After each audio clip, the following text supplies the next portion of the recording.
Hi, രാത്രിയിലത്തേക്ക് പുട്ടും chicken കറിയായിരുന്നു കേട്ടോ. അപ്പം ഞാൻ എങ്ങനെയാണ് വെച്ചതെന്ന് നോക്കാമേ. ഞാൻ വീഡിയോ എടുത്തത് സവാളയൊക്കെ വഴറ്റി കഴിഞ്ഞാണ്. സവാളയും ഇഞ്ചി വെളുത്തുള്ളി പേസ്റ്റും ഒക്കെ വഴറ്റി കഴിഞ്ഞ് ഞാൻ പൊടികൾ ചേർത്ത് കൊടുക്കുക കേട്ടോ. ഒരു 3 സ്പൂൺ മുളക് പൊടി, 2.5 സ്പൂൺ മല്ലിപ്പൊടി, ചെറിയ സ്പൂണിന് മഞ്ഞൾപ്പൊടിയും പിന്നെ മസാലപ്പൊടിയും ചിക്കൻ മസാലയൊന്നും ചേർത്തിട്ടില്ലേ.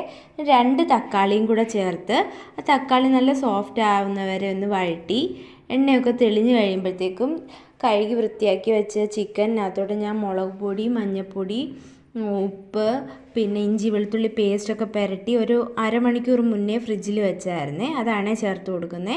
എന്നിട്ട് ആ മസാല, നമ്മൾ വഴറ്റിയ മസാലയും കൂടെ നല്ലപോലെ പിടിക്കാൻ വേണ്ടി നല്ലപോലെ ഇളക്കി കൊടുക്കുന്നുണ്ട് കേട്ടോ.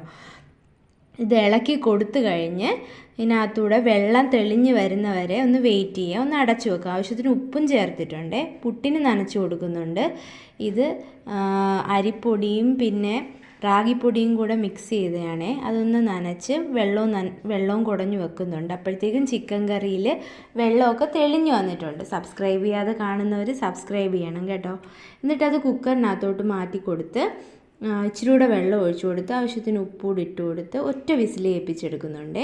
പുട്ടിന് നനച്ചത് ഒന്നുകൂടെ ഒന്ന് നനച്ച്, അത് കാരണം ഡ്രൈ ആവുക എടുക്കാൻ നേരം ഒന്നുകൂടെ ഒന്ന് നനച്ചിട്ട് തേങ്ങ ഇട്ട് കൊടുത്ത് പിന്നെ പുട്ടുപൊടി ഇട്ട് കൊടുത്ത് പിന്നെയും തേങ്ങ ഇട്ട് കൊടുത്ത് പുട്ടുപൊടി ഇട്ട് കൊടുത്ത് പുട്ടുകുറ്റിയിൽ എല്ലാം നിറച്ചിട്ട് വെച്ച് കൊടുക്കുന്നുണ്ട് കേട്ടോ.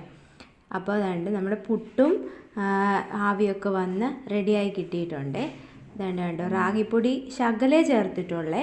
റാഗിപ്പൊടി വെച്ചും പുട്ടുണ്ടാക്കാം, പക്ഷേ പുട്ടുണ്ടാക്കി കഴിഞ്ഞാൽ അപ്പം തന്നെ കഴിക്കണം. അത് ചൂടോടെ കഴിക്കുന്നതായിരിക്കും നല്ലത്.